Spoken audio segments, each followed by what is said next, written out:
So that's a really unique advantage for us in the space because you get the same answer every time. So if you're a bank, you don't have to worry about getting sued because the data coming back is incorrect and you're making decisions on that. Yeah, absolutely. And who is it designed for? Who gets the most value out of Single Insights? Yeah, right now the I will say the users. I'll just stop sharing my screen here again so we can talk. I would say the biggest group initially was just the validator node operators. You're right, just they have to do reporting for some of the people they're hosting as well. They want to set up easy dashboards for them. They don't want to have to manually answer data requests. That's kind of where it started.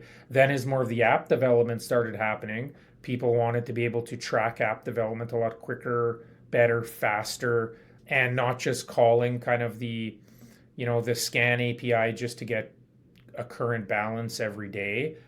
I'm talking like transactional level data.